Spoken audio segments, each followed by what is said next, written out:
É isso. Eu acho que as pessoas têm que adotar uma postura crítica e reavaliar o seu voto em razão dessas amareladas. É, Concordo. Eu acho que é uma é das muito coisas... grave, porque é o momento de prestação de contas para a sociedade, é o momento de defender as suas propostas, é o momento, por excelência, da transparência com o eleitor, até por vir antes da própria gestão. É o momento que você chega para o eleitor, você conversa com ele, você é contestado naquilo que você fez, naquilo que você falou, etc. E você tem a oportunidade de se defender, de se mostrar. Então, é o que você falou, respeito à sociedade. Se a pessoa, antes da gestão, ela não mostra esse respeito à sociedade, né? Por que durante a gestão ela vai mostrar? Então, assim, a Aí o gente cara tem que fala, olhar com não, olhos muito críticos mesmo. não, mas aí o Bolsonaro também não foi na parada lá e tudo mais. Tá Cara, todo mundo errado. tá tudo assim, eu acho que dava pro Bolsonaro ter ido, eu não sou capaz de avaliar, o cara tomou uma facada. Tá ligado? Sim, ali tinha uma questão médica Não que dá pode pra ter sido dizer... usada, mas Total, pode ter sido usada. Mas mas tinha. não dá pra dizer que o cara não tomou uma facada. Não dá pra Sim, dizer. sim. Eu sei que tem gente que corre uma teoria da conspiração que o Bolsonaro não tomou uma facada, mas assim, eu tive a infelicidade de ver. O cara tomou uma facada, ele levantou e mostrou aqui, tá ligado? A menos Claro, que, claro. tá ligado? A menos que o cara inventou um bagulho, fez uma cirurgia plástica, parecer... Pelo amor de Deus, né? Então, assim, não é... E mesmo assim, porque alguém fez uma merda no passado, eu vou agora fazer a mesma merda. Isso. Não, todos abriram precedentes. Lula, Fernando Henrique, Jair Bolsonaro, vários aí não compareceram a debate. Jair Bolsonaro tinha uma alegação mais forte, de fato, nessas circunstâncias. Mas isso tudo é muito ruim para a moralidade pública, de uma maneira geral. Ela está muito em baixa. As pessoas têm que cobrar ética, transparência, honestidade intelectual, coerência. E é muito ruim, repito, ver aqueles que deveriam... Porque, assim, quem está no governo é o Lula.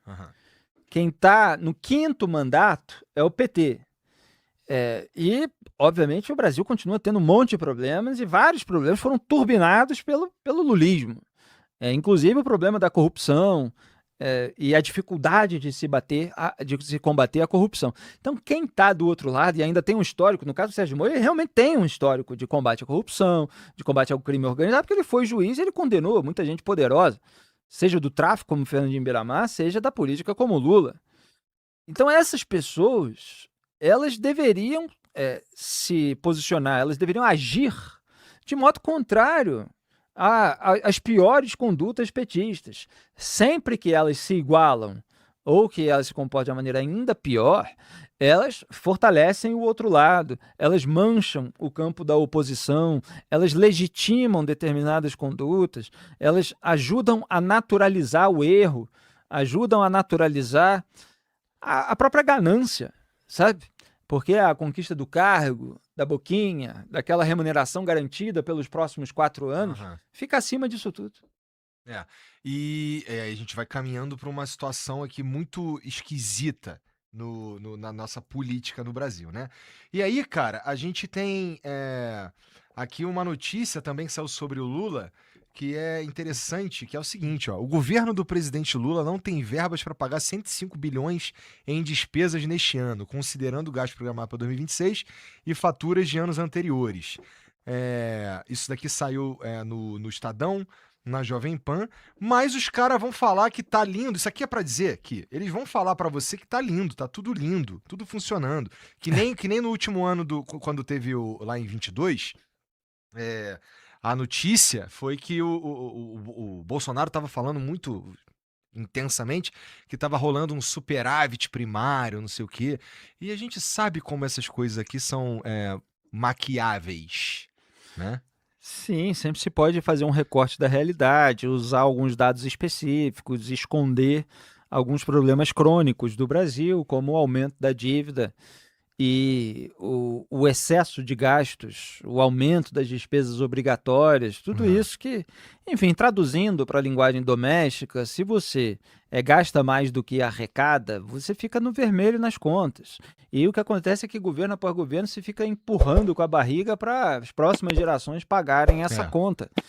Então, eles fazem isso porque são populistas, são pessoas que dividem a sociedade em campos antagônicos dessa maneira simplista, se dizem representantes do povo contra elites, etc., mas estão liberando a verba para a rapaziada, seja por emenda parlamentar, outros privilégios aí que as autoridades e a classe política têm, e tentam comprar voto não no sentido criminoso, porque muito dessa atitude foi institucionalizada e hoje quem está com a máquina pública na mão consegue fazer transferência de renda, consegue turbinar certos programas em tese sociais, mas que muitas vezes são programas de turbinar a dependência estatal do cidadão. Uhum. Né? E eles querem esse retorno imediato que, eventualmente, um gasto público traz no sentido eleitoral. Eles querem ganhar votos, e aí eles vão aumentando as despesas. E isso é pago pelo povo como um todo. O povo que trabalha, o povo que paga imposto. E aí depois é isso, cara. As contas ficam no vermelho. Você não tem dinheiro para pagar, você não tem dinheiro para cobrir, mas você gasta o dinheiro no ano eleitoral para se eleger, para que as pessoas, determinados segmentos, gostem de você, porque você deu esse gás, você deu algum tipo de benefício. Mas, repito, cara, se você não tem a reforma estruturante, se você não faz uma reforma tributária decente, se você não faz uma reforma da Previdência decente, se você não corta os privilégios de parlamentares, se você não revê o sistema de benefícios fiscais para empresas amigas, setores aliados, fica muito difícil que haja dinheiro para resolver problemas de fato no Brasil. Os problemas não são resolvidos. Você fica com grupos privilegiados, mas os problemas continuam. E lembrando que os caras criam problemas para eles mesmos resolverem depois, quando for um ano eleitoral. Assim, você deve lembrar de como foi impopular a taxa das brusinhas, né?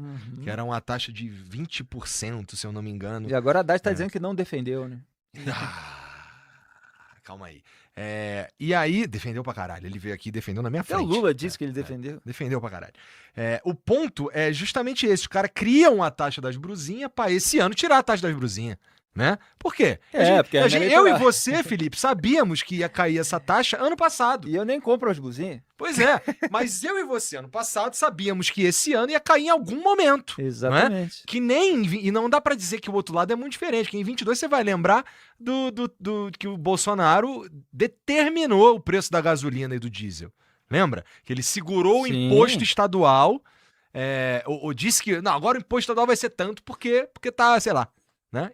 Repetindo um pouco o que a Dilma fez, né? Tem algumas nuances aí, por aí vai. mas eles sempre fazem isso. Exatamente, conter artificialmente o preço dos combustíveis. Ele, inclusive, pressionava o presidente da Petrobras, que acabou saindo, o Castelo Branco, pressionava, inclusive, para que houvesse financiamento de emissora de comunicação amiga, por meio das verbas de publicidade estatal, porque tem gente que acha que o Bolsonaro acabou com esse troço de verba distribuída para a imprensa amiga e tal, não acabou nada, só mudou o veículo. E o próprio relato do Castelo Branco mostra que houve pressão na Petrobras para que essas verbas, que na Petrobras são gigantescas, fossem para empresas camaradas, né? E eu sei bem o quanto algumas empresas mudaram completamente a sua postura diante dos fatos para receber esse tipo de verba. Então, assim, você tem muito gasto, você tem aumento de impostos, né, no caso aí dos governos do PT, e, eventualmente, se você, com todas essas condutas, você aumenta a inflação, aí você tem que aumentar os juros e vem um efeito dominó, que eventualmente pode gerar uma recessão, né, que é um quadro aí, que é vaticinado por uma série de analistas econômicos, né? Tu sente que... Vai falar mais alguma coisa? Não? Então é isso, é que o Brasil fica preso nesse círculo. Então você tem uma maquiagem eleitoral para uma situação econômica muito grave. Então, no máximo, você tem o chamado voo de galinha, né, que foi muito eternizado por aquelas capas da revista britânica The Economist, uma botando o Cristo Redentor decolando, o Brasil agora está maravilhoso e tal, né? Porque se estimula o consumo, se coloca dinheiro aí para circular e tal, mas depois vem o preço dessas maquiagens, porque não são reformas que geram vamos dizer assim, uma estrutura permanente, uma consistência ao longo do tempo. São maquiagens, castelo de carta, entende? Na primeira ventania tudo aquilo cai. E aí, de fato, caiu, né? Na capa da Economist, tempos depois, era o Cristo Redentor caindo, né? Não é nem aterrissando, né? Ele podia né? bater ali no chão. E aí, bom, aí a gente tem então não é das principais pesquisas, mas a gente tem aqui uma pesquisa que diz que o Renan tá então chegando aos seus 10% já como candidato, né? Porque a gente estava vendo ali uns números em algumas pesquisas antes de realmente os caras se tornarem candidatos, antes de começar a campanha para valer. Esse número te surpreende em alguma medida, cara? Cara, não me surpreende em nada, tá? Porque você tem alguém que está há anos construindo uma identidade política própria. Uhum. Uma coisa é o que se fala no mercado da comunicação, outra coisa é gente na arena política que construiu o partido e que está lá com seu estilo, goste ou não, criando uma identidade própria. Então, quem tem uma identidade mais diferente de Lula e Bolsonaro nessa corrida eleitoral é o Renan Santos, porque Caiado e Zema ficaram muito próximos do bolsonarismo. Caiado está tentando agora construir algum tipo de identidade, dessa voz mais experiente, de gestão, mas ainda há uma dificuldade de se distinguir. Ainda mais quando ele fala que vai chegar e vai anistiar todo mundo, fica parecendo mais um Bolsonaro. Então, o Renan Santos construiu uma identidade. Eu entendo que a tendência é haver um crescimento de adesão, de simpatia, de intenção de voto em candidatos ligados ao Partido Missão ao longo do tempo. Se isso vai acontecer o bastante para ele ter um destaque nessa corrida presidencial, aí é o tempo que dirá. Porque chega no final, tem muito voto útil. Se você gostou desse corte, não deixe de se inscrever em nosso canal, deixe seu like, compartilhe o vídeo. Agora, se quiser dar uma força, não deixe de se tornar membro do canal. É menos que uma paçoca. Valeu, muito obrigado.